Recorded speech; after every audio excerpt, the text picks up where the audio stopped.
नमस्कार, आप देख रहे हैं खबरदार। आपके साथ मैं हूं शुभांकर मिश्रा। खबरों को खबरदार के लेंस से देखने का फिलहाल वक्त हो गया है। आपको बता दें कि अग्निपथ यानी वो पथ जिस पर आग ही आग हो। सेना की भर्ती की योजना का ये नाम ही अपने साक्षात दर्शन करवा रहा है। अग्निपथ पर हिंसा की अखंड ज्वाला देश ने देखी है। अग्निकांड वाली रैलियां, जलती ट्रेनें, तोड़फोड़, युवाओं का उग्र प्रदर्शन, देश इस सब का गवाह बना है।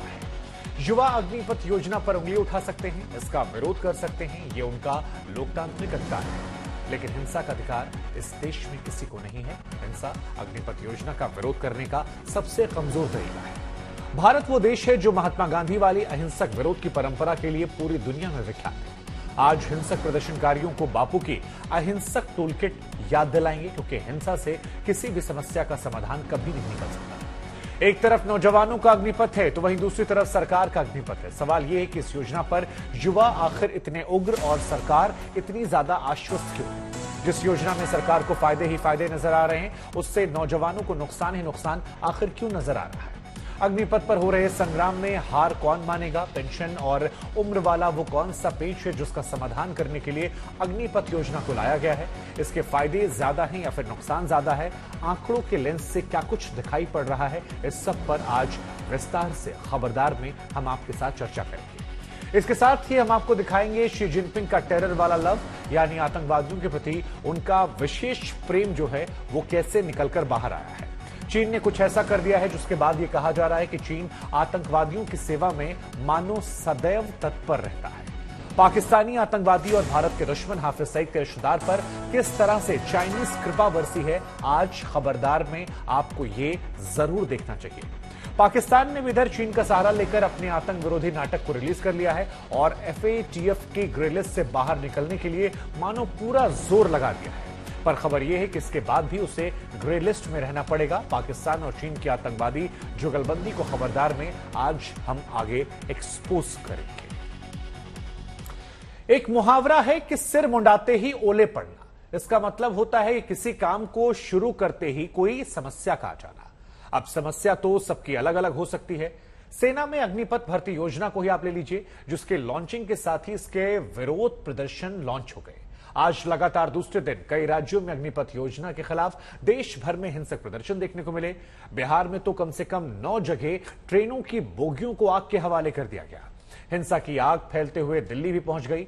वैसे तो बिहार में अग्निपथ स्कीम का सबसे ज्यादा विरोध हो रहा है और सबसे ज्यादा ट्रेनें भी बिहार में ही जलाई जा रही हैं। लेकिन विरोध की आग पूरब से लेकर पश्चिम और उत्तर से लेकर दक्षिण तक अब तेजी से फैल रही है।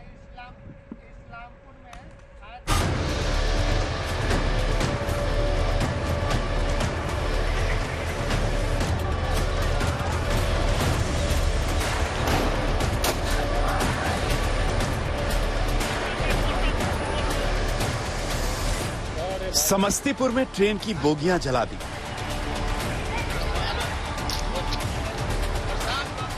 आरा में रेलवे दफ्तर फूंक दिया।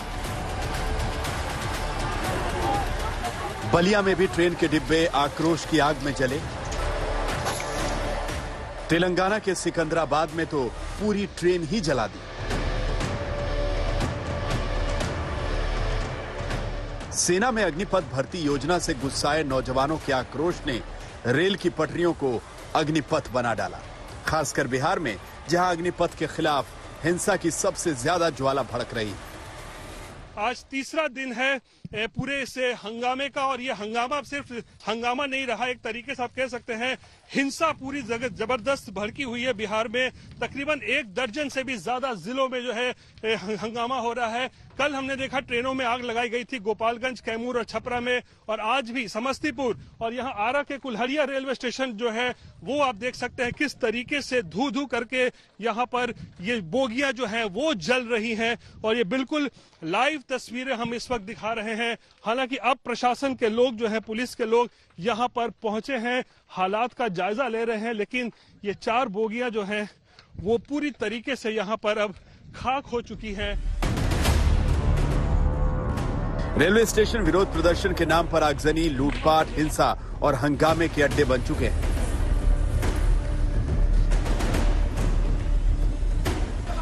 लेकिन हंगामा सड़कों पर भी हो रहा है। अग्निपथ के खिलाफ युवाओं के दिल इस कदर जल रहे हैं कि उन्हें हर चीज अपनी दुश्मन नजर आ रही है। और सिर्फ बिहार ही नहीं, अग्निपथ स्कीम पूरे देश के युवाओं को भी फूटी आंख नहीं सुहा रही। यूपी के युवाओं को भी अग्निपथ स्कीम समझ में नहीं आ रही।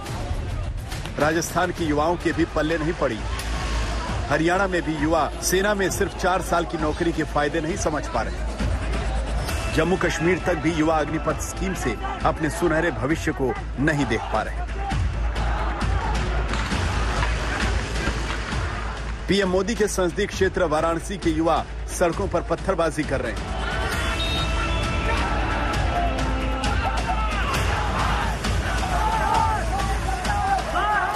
हरियाणा के नरनौल और बल्लभगढ़ में भी पुलिस को युवाओं के दिलों में भड़कते गुस्से के शोलों को शांत करने के लिए लाठियों का सहारा लेना पड़ा।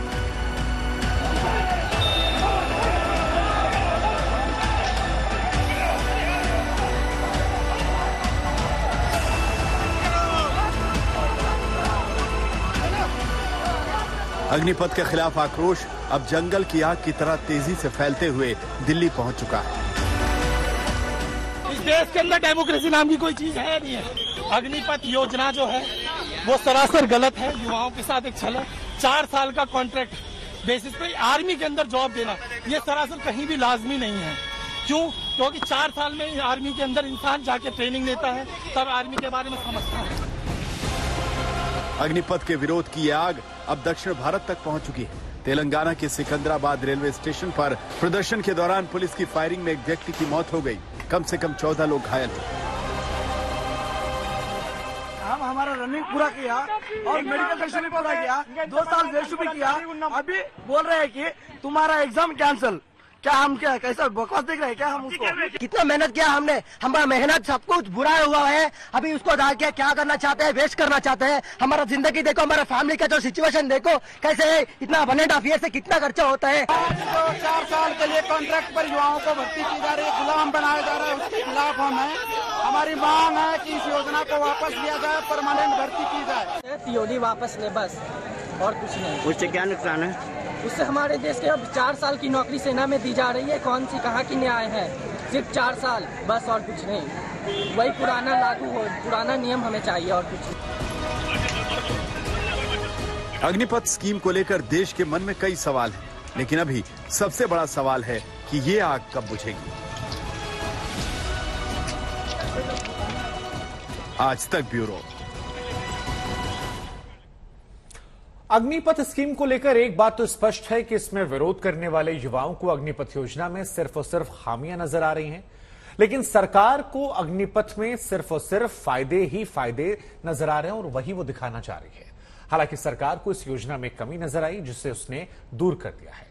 हम आपको बताते हैं कि दरअसल इस योजना के तहत भर्ती होने की अधिकतम उम्र जो थी वो 21 से बढ़ाकर 23 साल कर दी गई है। हालांकि ये सीमा सिर्फ 1 साल के लिए बढ़ाई गई है, यानी इस साल की भर्ती के बाद अधिकतम उम्र की सीमा जो है वो पहले की तरह हो जाएगी, यानी कि 21 साल। इस बदलाव का ऐलान करते हुए सरकार ने 1-2 दिन में अग्निपथ भर्ती योजना का नोटिफिकेशन जारी करने की घोषणा की है। यानी विरोध में उतरे युवाओं को भले ही लग रहा है कि सेना में भर्ती की इससे ज्यादा खराब कोई स्कीम नहीं हो सकती, लेकिन सरकार यह मान चुकी है कि अग्निपथ ही अब तक की सबसे अच्छी सेना भर्ती की स्कीम है।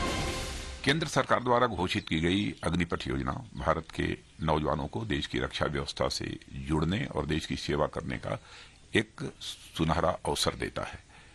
अग्निवीर हूं, यह उनकी ताजिंदगी के लिए पहचान बन जाती है।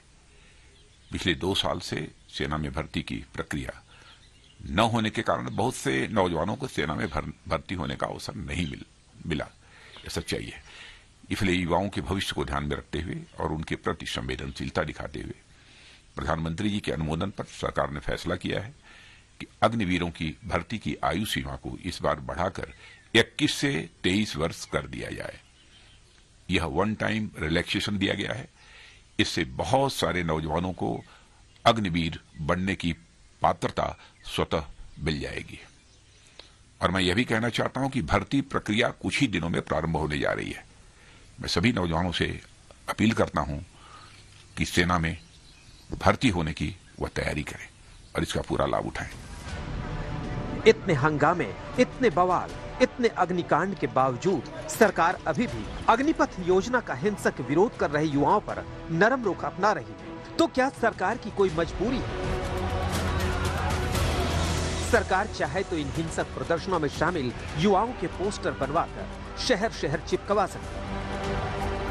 सरकार चाहे तो प्रदर्शनों में सार्वजनिक संपत्ति के नुकसान की भरपाई इन प्रदर्शनकारी युवाओं से करने का ऐलान कर सकती है। सरकार चाहे तो हिंसक प्रदर्शन में शामिल इन युवाओं को अराजक तत्व की कैटेगरी में डालकर उनके घरों पर बुलडोजर चलवा सकती है, लेकिन सरकार ऐसा नहीं कर रही, क्योंकि वो दिल से मानती है कि देश के नौजवान अपने भविष्य को लेकर इतने अच्छे फैसले करने में इतना सक्षम नहीं है जितना अच्छा फैसला सरकार ने अग्निपथ स्कीम लॉन्च करके किया है।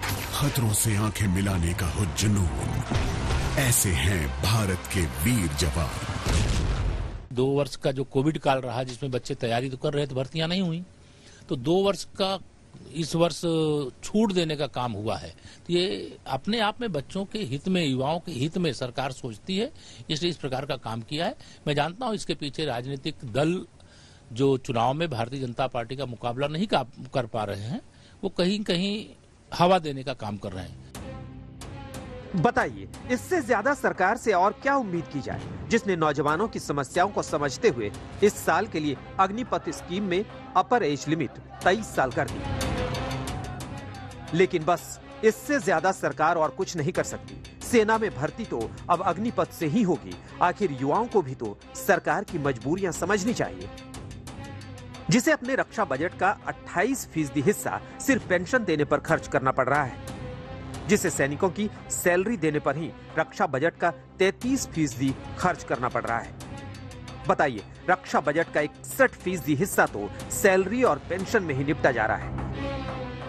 ऐसी स्थिति में आप सरकार से और क्या उम्मीद कर सकते हैं? हर बात कहने की तो नहीं होती, कुछ बातें अपने आप भी तो समझ जानी चाहिए। लेकिन सरकार भी समझ रही है कि जो विरोध कर रहे हैं वो देश के ही बच्चे हैं, और बच्चों को समझने में थोड़ा टाइम लगता ही है। आज तक के हम आपको बता दें कि अग्निपथ स्कीम के पीछे सरकार की एक दूरगामी सोच है। 4 साल वाले अग्निवीरों को सेवा समाप्ति पर करीब 12 लाख रुपए तो मिलेंगे, लेकिन ऐसा करके डिफेंस बजट से पेंशन का जो बोझ है वो कम होता जाएगा। क्योंकि अग्निवीरों को पेंशन नहीं मिलने वाली है, कैसे क्या कुछ डिफेंस में बजट का हिसाब किताब है, हम आपको बिग वॉल ग्राफिक जरिए समझाते दिखाते हैं कि सरकार इस योजना को क्यों ला रही है। यह आपके लिए देखना समझना जरूरी है। तो देखिए, इस वक्त हम आपको बता दें कि भारत में डिफेंस का जो कुल बजट है उसका 80% हिस्सा जो है वो सैलरी और पेंशन में खर्च हो जाता है, और ये बहुत बड़ा है। अगर केवल बजट में पेंशन की हिस्सेदारी आप देखेंगे तो रक्षा बजट का 28% हिस्सा जो है वो केवल पेंशन की हिस्सेदारी में ही खत्म हो जाता है। सरकार इसी खर्च को कम करने की तैयारियां कर रही है।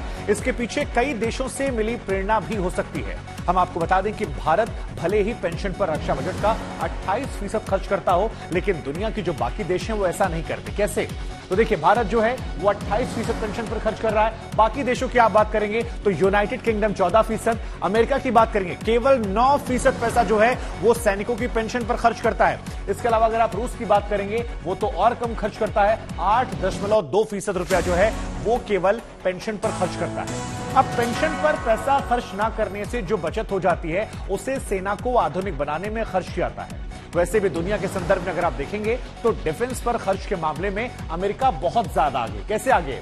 39% जो है वो अमेरिका खर्च करता है, और ये बहुत बड़ी बात है रिसर्च एंड डेवलपमेंट से लेकर रक्षा बजट में खर्च करना पर।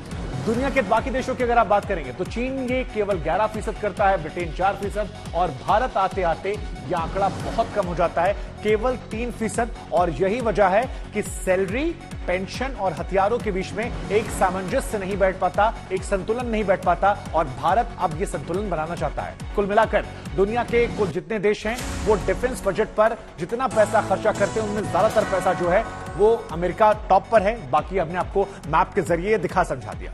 अब क्या है कि भारत पेंशन बिल घटाने के लिए एक नए मॉडल पर काम कर रहा है, और ये जो मॉडल है अग्निपथ स्कीम, ये वही है। और अग्निपथ स्कीम के जरिए भारत इसे बदलना चाहता है। यहां जो ये 3% है इसे बढ़ाना चाहता है, लेकिन पेंशन के बोझ को कम करके।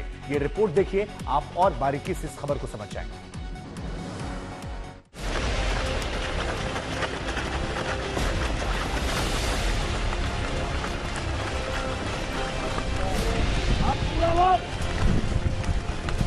अग्निपथ ये जो योजना है उसके बारे में उन छात्रों को क्या कहना है जो पिछले 2 साल से प्रशिक्षण ले रहे हैं, ट्रेनिंग ले रहे हैं, भारतीय फौज में, भारतीय सेना में भर्ती होने के लिए। यहाँ पर पुणे के पास जो लोहगांव इलाका है वहाँ पर ये ट्रेनिंग सेंटर है। यहाँ के जो इंचार्ज है दीपक शिर्के, जो कि पूर्व फौजी है, उनसे बात करते हैं। जी दीपक जी बताइए। नमस्कार, मैं दीपक गणपतराव शिर्के।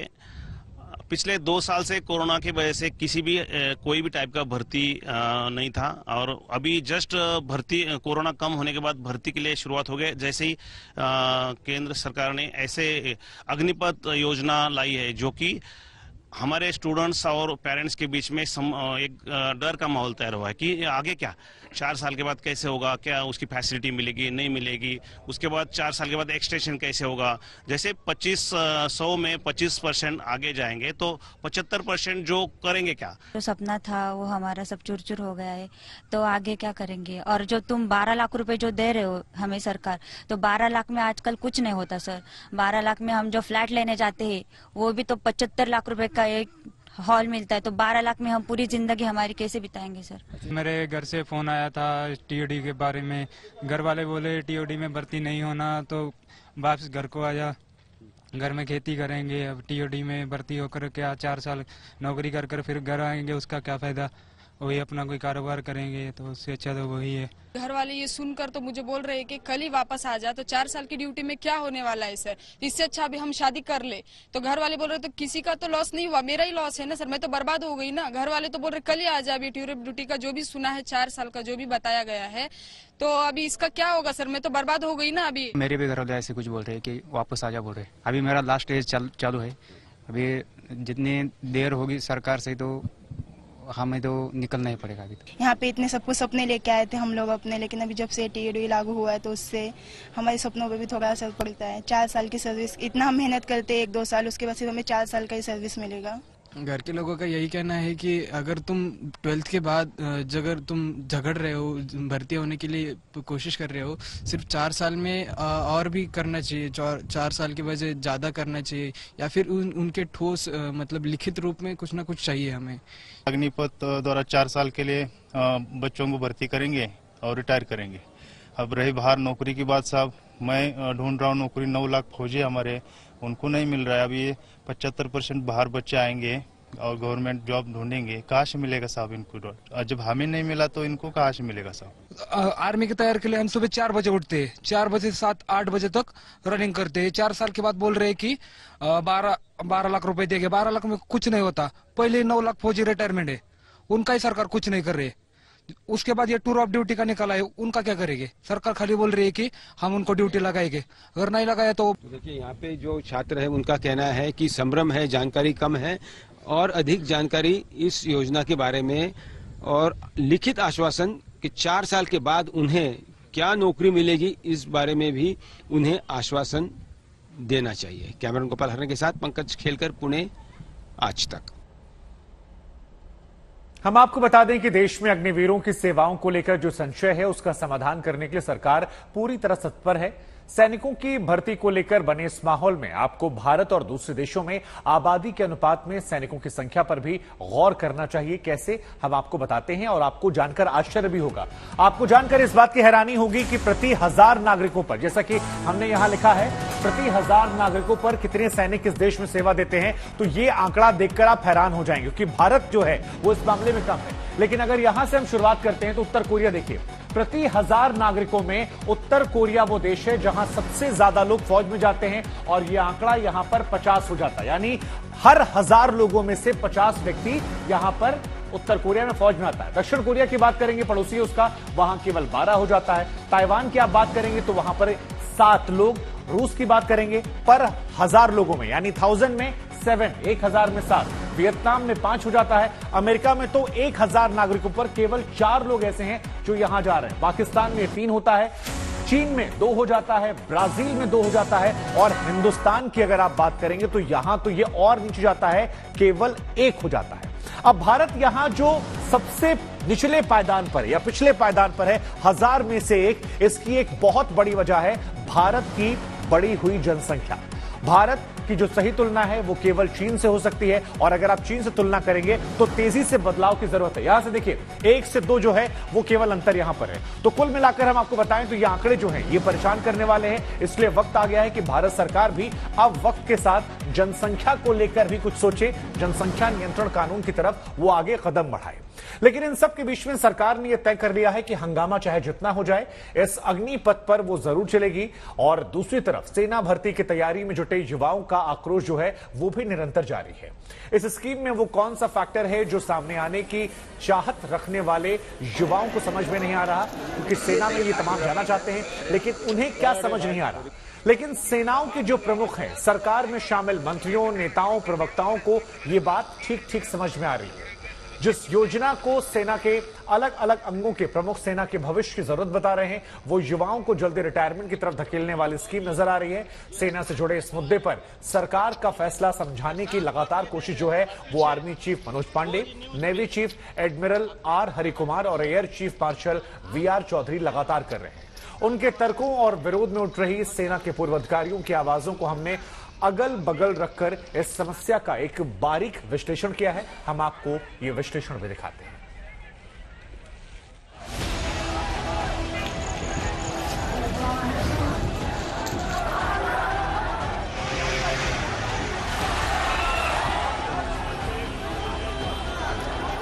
आक्रोश की स्थिति देखने के बाद सरकार ने तय किया है कि वो इस अग्निपथ पर चलने से पीछे नहीं हटेगी।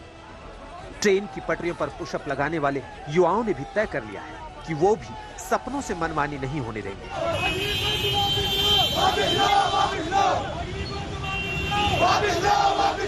अब सवाल यह है कि सेना के भविष्य के लिए जरूरी क्या है। सेना को एक ऐसा सैनिक चाहिए जो परिवार को देश और सेना के भरोसे छोड़कर 15 साल तक देश के लिए जान देने का जज्बा लेकर आता है, या फिर वो जो 4 साल में 6 महीने की ट्रेनिंग, 3-4 महीने की छुट्टियां और फिर मात्र 3 साल की नौकरी करके 11 लाख घर ले जाने के मकसद से आएगी। युवाओं का सवाल है, मेरी यह राय है कि उनको ये स्कीम के बारे में पूरी तरह अभी तक जानकारी सही तरह से मिली नहीं है।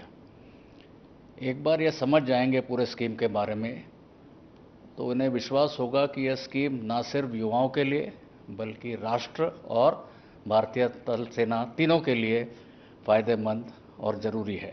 सरकार का पैसा बचाने की चिंता तो समझी जा सकती है, इकोनॉमी का बुरा हाल है, लेकिन अगर आपने पेंशन बचानी थी तो आप सिर्फ सेना से क्यों एक्सपेरिमेंट शुरू कर रहे हो? सैनिक की पेंशन तो हर सरकारी कर्मचारी की पेंशन से कम होती है। दुनिया के कई देशों में सेना में कॉन्ट्रैक्ट या अनिवार्य सेवाएं देने की बंदिशें हैं। हालांकि ऐसे कम ही देश हैं जहां जल्दी सेवानिवृत्ति की बाध्यता है। ऐसे में कमिटमेंट का सवाल भी उठ रहा है और इस पर बहस हो रही है। ये बहुत ही ट्रांसफॉर्मेशनल और बहुत बढ़िया स्कीम है। इस स्कीम से क्या होगा, ये जितने लोग हम पहले ले रहे थे उसके करीब 3 गुना 4 गुना लोग और फौज में आ सकते हैं। इसमें से अभी सबको ज्यादा लोगों को मौका मिलेगा कि शॉर्ट ड्यूरेशन के लिए वो आके फौज में काम करें।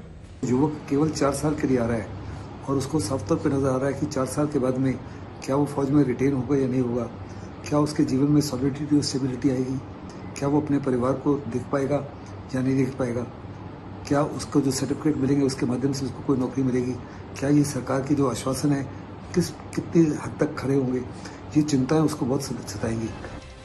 सेना में भर्ती के लिए दिन रात मेहनत करने वाले युवाओं के लिए सेना एक पंथ 3 काज जैसा है। ये एक नौकरी भी है, देश सेवा भी और रिटायरमेंट के बाद सम्मान पाने का जरिया भी। ये सच्चाई है कि सेना की नौकरी कोई नौकरी नहीं बल्कि देश सेवा है, लेकिन इस देश सेवा के साथ आर्थिक पहलू और भविष्य की चिंता भी जुड़े हुए। अग्निपथ से गुजरकर अग्निवीर बनने वाले युवाओं को पूरी बात समझाना अपने आप में अग्निपथ है। इस योजना में भर्ती की आयु 17.5 से 21 साल रखी गई है। मुझे ये बताते हुए खुशी है कि पहली भर्ती के लिए उम्र की अपर एज लिमिट 23 साल कर दी गई है। इस चेंज से नौजवानों को फायदा होगा। मुझे भरोसा है कि युवा बड़ी संख्या में भर्ती के लिए अप्लाई करेंगे। आने समय पर 100% जो परमानेंट भी जो हमारे सोल्जर्स होंगे वो अग्निवीर के सिलेक्शन के थ्रू ही जाएंगे। तो जिस तरह से हमारे रेजिमेंट्स और पलटन के जो हमारे ड्रिल्स हैं उसमें बहुत जल्दी सब घुल मिल जाएंगे और टास्क और ऑपरेशनल इफेक्टिवनेस सबसे आगे है। किस तरह से उस ऑपरेशन को सही अंजाम देना है वो अग्निवीर और हमारे एक्सपीरियंस सोल्जर मिलजुल कर टास्क करेंगे। अग्निपथ स्कीम को लेकर युवाओं को चिंता है, उनके करियर की, उनके परिवार के भविष्य की, 24 साल की उम्र में रिटायरमेंट के तमगे की, और सेना के पूर्व अधिकारियों को चिंता इस बात की है कि स्कीम सेना को किसी कॉरपोरेट की तरह कॉन्ट्रैक्ट सैनिकों की भर्ती पर मजबूर करती है, जो सेना की परंपरागत मान्यताओं, भरोसे और देश के लिए मर मिटने के जज्बे को कमजोर बनाती है। आज तक ब्यूरो। हम आपको बता दें, सेना भर्ती की नई स्कीम ने युवाओं को गुस्से की आग में ऐसा झोंका कि जगह जगह रेलवे ट्रैक अग्निपथ बनने लगे। हिंसा की जितनी भी तस्वीरें आ रही हैं वो विरोध की भारतीय परंपरा की पहचान कभी नहीं रही। ट्रेनें फूंक देना, तोड़फोड़ करना, पथराव करना, ये सब दुनिया में भारतीय आंदोलनों की पहचान कभी नहीं रहा। अग्निपथ स्कीम से अगर युवा नाराज हैं तो युवाओं को विरोध करने का पूरा अधिकार है, लेकिन हिंसा विरोध का सबसे कमजोर तरीका है और ये बात इन युवाओं को समझने की जरूरत है। इधर आपको बता दें कि सबसे बड़ा विरोधाभास यह है कि भारत को महात्मा गांधी के अहिंसक आदर्शों के लिए दुनिया भर में सम्मान दिया जाता है और इसी भारत में आज अपनी मांग मनवाने और विरोध करने के तरीके हिंसक हो गए हैं। राष्ट्रपिता महात्मा गांधी ने कभी हिंसा, आगजनी, तोड़फोड़ का समर्थन नहीं किया और हिंसा को हमेशा पाप माना, लेकिन विरोध वो आजीवन करते रहे। उनका तरीका एकदम सही था। अपनी मांगों को मनवाने के लिए महात्मा गांधी की अपनी एक अहिंसक टूल किट थी। वो अंग्रेजों के नियम कानून का विरोध अपने अहिंसक तरीकों से करते थे। उनके इस टूल किट के टूल थे सविनय अवज्ञा, अहिंसक जिद, पदयात्रा, धरना, उपवास, ऐसे जोशीले नारे जो बड़ी संख्या में लोगों को आंदोलित कर दिया करते थे। जरा सोचिए, आपकी बापू के समय में तो इतनी सोशल मीडिया कवरेज भी नहीं थी। सोशल मीडिया था ही नहीं, मीडिया कवरेज भी नहीं थी वहां पर, या फिर ना के बराबर हुआ करती थी। उनके आंदोलनों का लाइव प्रसारण नहीं होता था, सोशल मीडिया बिल्कुल नहीं था, लेकिन उनका विरोध, उनके जिद हमेशा मंजिल तक पहुंच जाया करती थी और हमेशा सकारात्मक बदलाव देखने को मिलते थे। अग्निपथ स्कीम लॉन्च होने के बाद से जो हिंसा हो रही है उसमें युवाओं की समस्या का हल नहीं निकल सकता और उनकी मांगे हिंसा की भेंट चढ़ सकती हैं। हम आपको बता दें, हिंसक और अहिंसक प्रदर्शनों पर हार्वर्ड कैनेडी स्कूल की प्रोफेसर एरिका चेनोविट और मारिया ने स्टीफन ने एक स्टडी की थी और स्टडी की माने तो ये स्टडी जो थी ये साल 1900 से लेकर 2006 के बीच में हुए उन 323 जन आंदोलनों पर की गई थी, जिसमें यह पाया गया था कि अहिंसा में बदलाव लाने और किसी मांग को मनवाने की शक्ति ज्यादा होती है।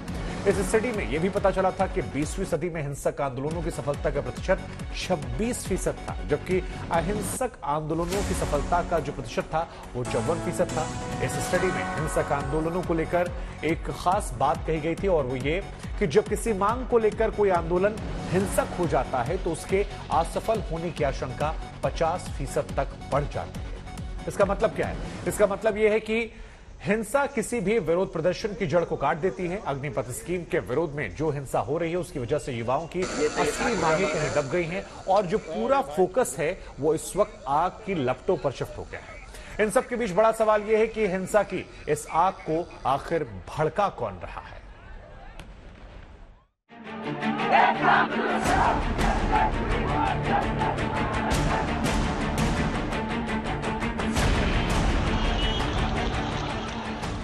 देश के जो युवा पिछले 2 साल से सेना में भर्ती खुलने का इंतजार कर रहे थे, उन्हें अग्निपथ स्कीम के जरिए कॉन्ट्रैक्ट पर सेना में भर्ती होने के फायदे गिनाए जा रहे हैं। जो युवा पिछले 2 साल से सेना भर्ती परीक्षा पास करने के लिए 20-20 किलोमीटर दौड़कर पसीना बहा रहे थे, उन्हें 4 साल अग्निवीर बनकर देश सेवा करने का पाठ पढ़ाया जा रहा है। और सरकार के मंत्री पूछ रहे हैं कि देश के युवाओं को भड़का कौन रहा है? क्योंकि विपक्ष के पास बाकी कुछ नहीं है, उधर ईडी के अंदर घेराव हो रखा है, तो लोगों का गलत चीजें बताकर उनको भड़का है। मैं आपसे यह आग्रह करूंगा कि ऐसे लोग जो भड़काने का काम कर रहे हैं, ये वही लोग हैं, वही चेहरे हैं। इनके चेहरे को और नकाब को उतारने का है कि आजादी के 75वें वर्ष तक इन्होंने कुछ भी देश को नहीं दिया। आज जब देश के युवा शक्ति को रोजगार मिल रहा है, सुनहरे अवसर प्रदान किए जा रहे हैं, तो उन्हें भड़काने का प्रयास किया जा रहा है। विरोध के नाम पर आग लगाना गलत है, विरोध के नाम पर गाड़ियां जलाना गलत है, विरोध के नाम पर पत्थर चलाना भी गलत है। लेकिन जब यही युवा सेना में भर्ती रैली के लिए शांतिपूर्ण प्रदर्शन कर रहे थे, जब सरकार से सेना में भर्ती शुरू करने की गुहार लगा रहे थे, तब क्या किसी का ध्यान उनकी तरफ गया? नौजवानों की नजर से देखिए, जो युवा सेना में भर्ती होने के लिए पहाड़ तोड़ मेहनत कर रहे थे, आखिर में उनको मिला क्या? 4 साल के लिए कॉन्ट्रैक्ट पर युवाओं को भर्ती की जा रही है, गुलाम बनाया जा रहा है, उसके खिलाफ हम हैं। मैं सरकार से यही पूछना चाहता हूँ कि सिर्फ आर्मी पे ही टारगेट क्यों किया जा रहा है? बाकी वाले क्या पैसा नहीं कमा रहे, उन्हें पैसा नहीं मिल रहा? जेकेट भी क्यों है? जो छात्र दौड़ करके आर्मी में जा रहा है और उसको कहा जाता है कि आपको 4 साल का संविदा पर रखा जाएगा, जिसके भविष्य की सुरक्षा का खुद पता नहीं है, वह देश की सुरक्षा कर पाएगा? इस बात से इनकार नहीं किया जा सकता कि नौजवानों के इस विरोध प्रदर्शन की आग में राजनीतिक दल अपनी रोटियां नहीं सेक रहे होंगे। इस बात को भी नकारा नहीं जा सकता कि युवाओं के विरोध की इस आग में घी डालने में कई विपक्षी पार्टियां पीछे नहीं होंगी। लेकिन ये आग सबसे पहले किसी ट्रेन में नहीं लगी, बल्कि सेना में भर्ती होने के लिए जी तोड़ मेहनत करने वाले नौजवानों के दिलों में भड़की, और अब इसमें राजनीति का पेट्रोल छिड़का जा रहा है। कोई बता दे कि 10th पास को 10 लाख से लेके 22 लाख तक का 4 साल और फिर वही रोजगार के, ये एक स्किलिंग की अलग व्यवस्था की गई है। तो जो लोग नहीं समझे हैं वो समझने की कोशिश करें, और जहां आंदोलन हुआ है वहां पहचाने कि गैर विद्यार्थी कौन। बिहार में सबसे ज्यादा हिंसा हो रही है। मैं तो कह दिया कि वहां आरजेडी के गुंडे करा रहे हैं। छात्र सड़कों पे हैं। आप अग्निवीर का एक सोशल लेके आए हैं, और अग्निवीर के बाद आप देखिए कि पूरे बिहार में आप आंसू गैस के गोले दाग रहे हैं। तो ये तो वो मोमेंट है, मैं देख रहा हूं, जिसकी कल भी चर्चा हुई कि किसान आंदोलन में आपने कहा कि किसानों की बेहतरी के लिए हम ले आए हैं, और किसान ही उसको बेहतर नहीं माना, आपको वापस लेना पड़ा। यही चीज मैं देख रहा हूं आपके इस अग्निवीर की संकल्पना में, जिसमें आपने थोड़ा भी माइंड अप्लाई नहीं किया। सेना में 4 साल की भर्ती के चाहे जितने फायदे गिना लिए जाएं, लेकिन वो फायदे सेना में परमानेंट भर्ती से ज्यादा नहीं हो सकते। अग्निवीर बनेंगे, देश की सेवा करेंगे, 4 साल बाद रोजगार के नए अवसर देखेंगे। ये बातें सुनने में अच्छी लगती है, लेकिन कड़वा सच ये है कि सेना के प्रति नौजवानों का एक प्रमुख आकर्षण पक्की सरकारी नौकरी और पेंशन की गारंटी थी, जो उनसे छीनी जा रही है। आज तक ब्यूरो। और अब आज की एक ऐसी खबर जिससे पाकिस्तान और चीन दोनों के चेहरे से नकाब उतर गया। आज पाकिस्तान के लिए थोड़ी खुशी थोड़ा गम वाली दिन था, और खबर भी ऐसी थी। दरअसल उसके 2 बड़े कारण हैं। पहला ये कि चीन ने पाकिस्तान के पालतू आतंकवादी अब्दुल रहमान मक्की को यूएन की 1267 कमेटी की ब्लैकलिस्ट में जाने से बचा लिया है, और पाकिस्तान के गम का कारण यह है कि 4 साल बाद भी पाकिस्तान को FATF ग्रे लिस्ट से बाहर निकलने की उम्मीदें जो थी वो पूरी नहीं हो पाई हैं। जिस मुल्क की रोजी रोटी आतंकवाद के धंधे पर टिकी हो, उसके लिए खबर मिली जुली है, लेकिन आतंकवाद के खिलाफ लड़ाई में सबसे आगे चल रहे भारत जैसे शांति प्रिय देश के लिए हाफिज सईद के रिश्तेदार मक्की का ब्लैकलिस्ट होने से बचना ये अच्छी खबर नहीं है।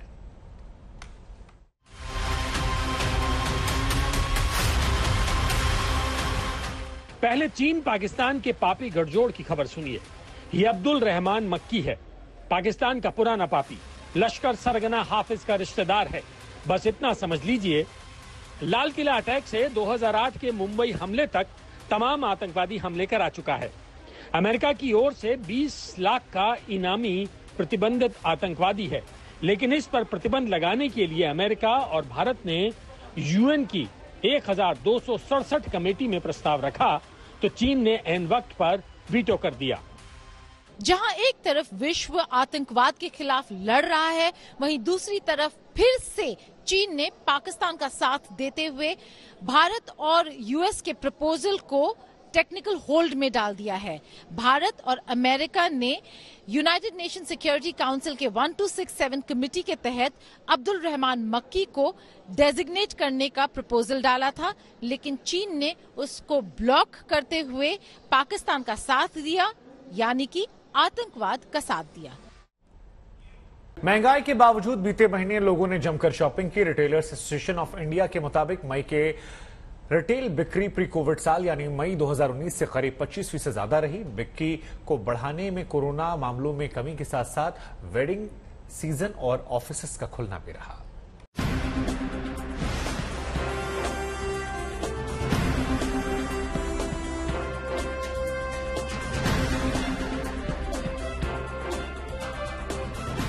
दो साल बाद गर्मियों की छुट्टियों में लोगों ने जमकर शॉपिंग की है। इस बार न लॉकडाउन था न कोरोना का खतरा, तो लोगों ने घूमने फिरने और शॉपिंग करने का जमकर मजा उठाया है।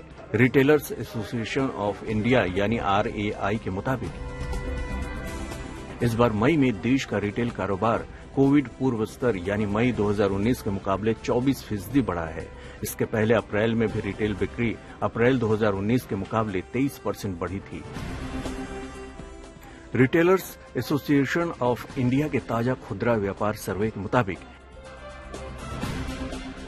इस बार मई में पश्चिमी भारत में मई 2019 के मुकाबले बिक्री 30% बढ़ी है, जबकि पूर्वी क्षेत्र में रिटेल बिक्री में 29% का इजाफा दर्ज किया गया है।